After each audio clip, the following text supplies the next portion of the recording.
Hola chicos, ¿cómo están? Em, bueno, bienvenidos a nuestra primera clase de manera virtual. Recuerden que para las dudas y los problemas que puedan tener durante la semana y con las tareas, vamos a poder estar en nuestro chat en el horario que les voy a decir al final de la clase.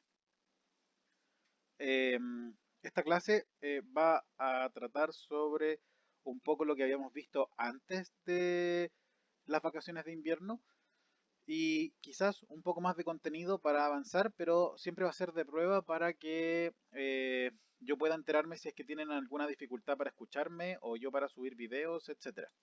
Así que va a ser la primera clase algo más cortita que las siguientes. Lo que vamos a ver hoy día son los contenidos sobre célula eucarionte, procarionte y después vamos a ver virus y bacterias. Lo que se puede ver lo que se podía ver en el GIF es básicamente una bacteria multiplicándose hasta el infinito. Obviamente es un video que está en cámara rápida. Bien, como les dije, lo que vamos a hacer hoy día es que vamos a recordar diferencias entre células procarionte y eucarionte. Vamos a poder comparar microorganismos y hacia el final vamos a ver la importancia que tienen algunos de ellos para los seres humanos. Bien, como podrán recordar, una célula eucarionte es una célula que tiene núcleo. Esa es la principal característica que tiene una célula eucarionte. Tiene núcleo. Normalmente una célula se va a dibujar como una esfera, en donde en la mitad vamos a contar con el núcleo. Eh, la gracia del núcleo es que dentro tiene al material genético, al ADN. Esta es una célula de gran tamaño y otra característica que tiene es que dentro del citoplasma, dentro de esta solución que tiene dentro de la célula, vamos a contar con varios organelos membranosos. Por ejemplo, acá tenemos un retículo endoplasmático liso, acá tenemos una mitocondria, acá tenemos el retículo endoplasmático rugoso y hay varios más, pero básicamente podemos identificar estructuras que tienen funciones particulares que evidentemente le permiten a la célula funcionar como debe funcionar. De nuevo, lo importante es entender que la célula eucarionte es la célula que tiene núcleo.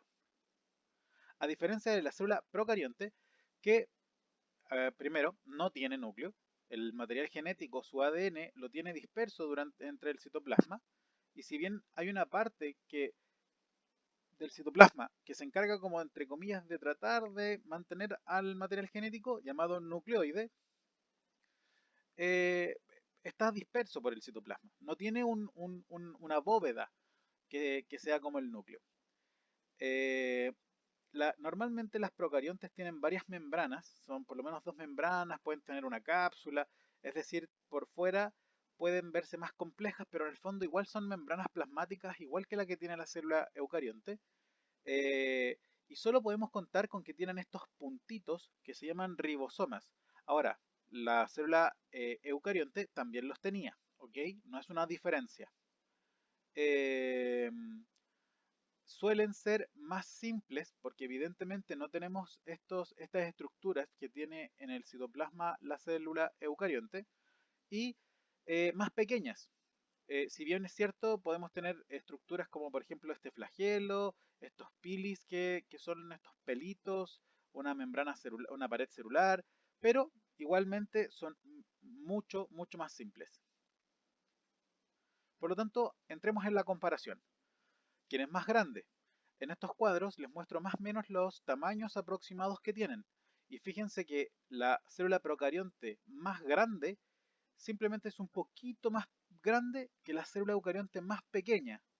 Por lo tanto, entendamos que siempre, o la gran mayoría de las veces, una célula eucarionte va a ser más grande que una célula procarionte.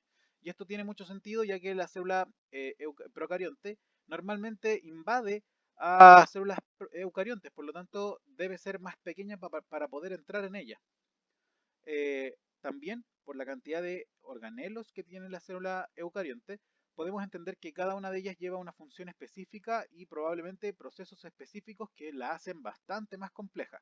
En cambio, una célula procarionte sin embargo, más allá del ADN que está disperso y los ribosomas que están aquí tratados como un 70, no tienen muchas más estructuras. Este mesosoma no es obligación que lo tengan todas las bacterias, pero, pero algunas sí lo tienen.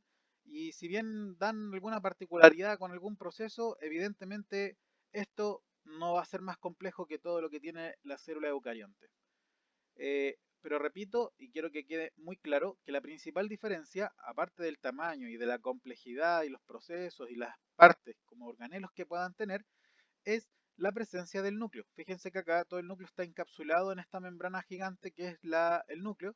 En cambio, la bacteria o la célula procarionte, al no tener núcleo, su material genético está disperso. Por lo tanto, incluso este material genético podría estar en una esquina o en un rincón.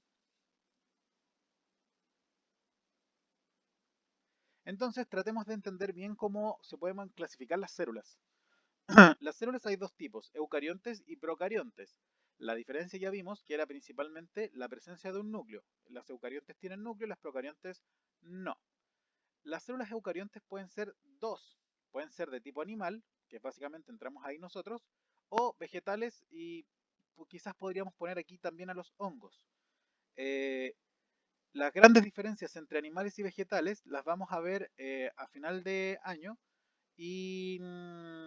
Pero quiero que entiendan que igual tenemos núcleo los dos, tenemos los organelos los dos, sin embargo quizás los vegetales tienen algunos otros que le permiten evidentemente tener las funciones que le permiten crecer y desarrollarse como plantas. En cambio los procariontes, como ya dijimos, no tienen núcleo y acá podemos quizás almacenar dos grupos, pero yo los expuse como uno solo, que son las bacterias y las arqueobacterias, que son básicamente bacterias pero más simples todavía. Probablemente las arqueobacterias fueron uno de los primeros seres vivos en habitar este planeta y que posteriormente evolucionaron en bacterias, pero básicamente no hay extremas diferencias entre ambos grupos, así que tampoco quiero que se enfrasquen en esto. Ahora, hablando de microorganismos o de células, no he mencionado los virus. Eh, ¿Qué pasa con los virus? ¿No son una célula? ¿O en qué parte los ponemos en esta clasificación? Bien, lo primero que quiero que entiendan es que los virus no son microorganismos. Por eso en el título los puse aparte.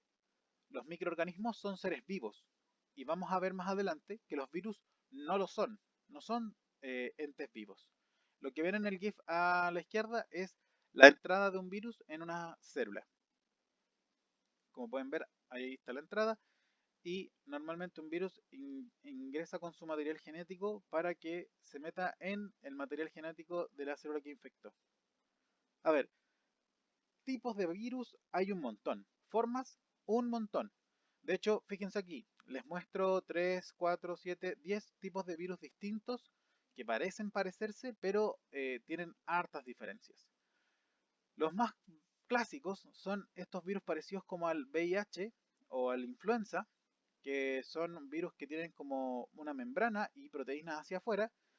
También aquí entra el coronavirus, por ejemplo, que es muy parecido a estas figuras de acá.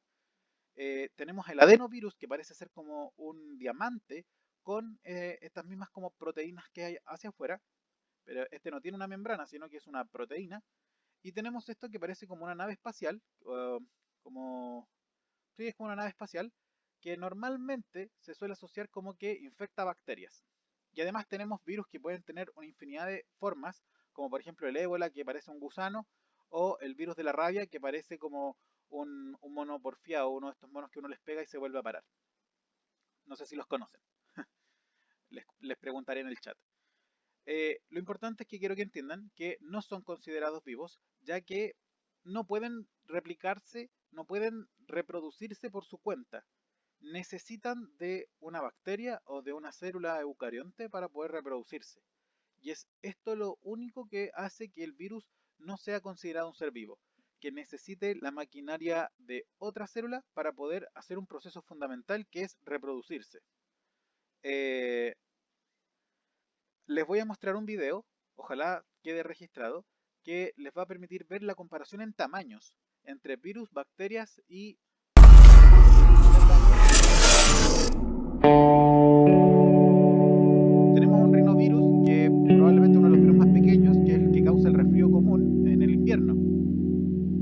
de la polio,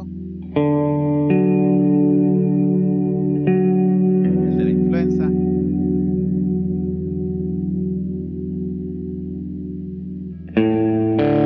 Quiero solamente que se fijen en los tamaños más o menos, más que en el nombre o en el número de cuánto mide.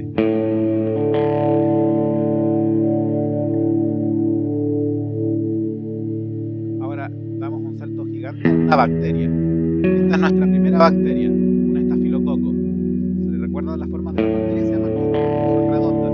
Esto es un lactobacilo porque hace fermentaciones lácticas y probablemente son las cepas que se usan para el yogur. Escherichia coli es una de las bacterias que son más conocidas. Aquí tenemos la primera célula eucarionte, un glóbulo rojo. Acá tenemos un hongo eucarionte, una levadura.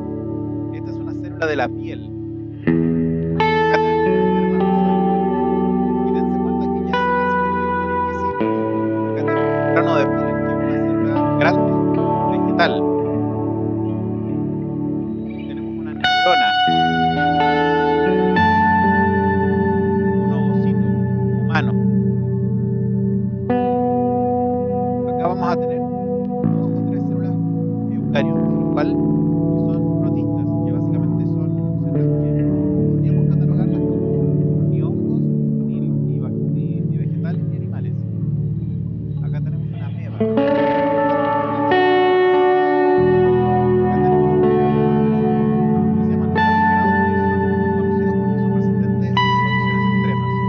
Esta esfera negra es un tipo de rana, y el que está por ahí atrás es un pelo. O sea, dense cuenta de que los virus normalmente son muy pequeños y las bacterias le siguen y luego las células eucariontes. No es una regla, pero es lo que se suele generalizar. Entonces, normalmente asociamos bacterias y virus con algo malo, algo como que me puede producir una enfermedad o algo que me puede generar un malestar, un resfrío, una tos, una fiebre. Y vale la pena preguntarse, ¿son todos estos microorganismos o los virus malos? ¿Todos son patógenos? Siempre relacionen la palabra patógeno con algo que me puede enfermar o producir un mal funcionar, ¿ok? Una enfermedad. Y la respuesta es no. No todos los microorganismos, no todos los virus son malos. De hecho, acá les voy a dar algunos y en su libro de clases, de la página 36 a la 41, están muy bien descritos varios otros. Por ejemplo, tenemos los organismos que son hongos y bacterias descomponedores, que son los que hacen que la comida se eche a perder. Y usted me puede decir, profe, pero no me va a decir lo positivo de los microorganismos, me está diciendo que se echan a perder la comida. Bueno, en la naturaleza, que la comida se echa a perder es muy beneficioso porque significa que todos los nutrientes y todas las biomoléculas de la cual está hecha esa comida o esa fruta, por ejemplo, va a regresar al suelo y va a permitir fertilizar la tierra nuevamente para que crezcan nuevos árboles o nuevas plantas. Va a recircular la materia y eso es muy positivo. Nosotros, por ejemplo, en el aparato digestivo tenemos un montón de bacterias que nos ayudan a metabolizar la comida. En nuestra piel hay un montón de bacterias que nos ayudan a pelear cuando entra una bacteria que sí puede ser realmente peligrosa. Eh, y en el fondo hay muchos lugares en el cuerpo humano en donde tener bacterias es positivo. De hecho, hay muy pocos lugares en el cuerpo humano que no tienen bacterias. Hay otro tipo de bacterias que creo que ya les mencioné, que son las bacterias acidolácticas, que hacen fermentación láctica, por eso se llaman lactobacilos normalmente, que son los que pueden ayudar a producir yogur o quesos o algunos lácteos en general. Eh, Probablemente este ejemplo es igual que el último, que habla sobre las levaduras. Las levaduras son hongos unicelulares que estaban en el video, son relativamente chiquititas, pero que fermentan y ayudan a convertir los azúcares de la harina en dióxido de carbono y otros compuestos que ayudan a que el pan tenga estas mini burbujitas. También ayudan a la fermentación de los cereales para producir alcoholes como la cerveza o el vodka, el whisky, etc. Y por ejemplo, si hablamos sobre hongos, hay varios quesos en donde la presencia de hongos es esencial para que maduren, para que tengan texturas distintas, para que tengan sabores y olores distintos. Y si bien a una persona le puede provocar rechazo porque tiene un hongo, para la gente que quiere estos quesos y les gustan, son realmente necesarios. Y los dejan contaminarse con hongos para que sea mejor. Pero bueno, como les digo, pueden revisar la página 36 a la 41 y ahí podrán tener mejores ejemplos de microorganismos beneficiosos. Recuerden que nuestro chat es el día lunes a las 10:30 y, y que durante la semana les voy a subir un cuestionario para que puedan aplicar lo que vimos en este video. Les deseo mucho éxito y que se cuiden un montón, que es lo más importante. Ojalá nos veamos pronto y hasta la próxima.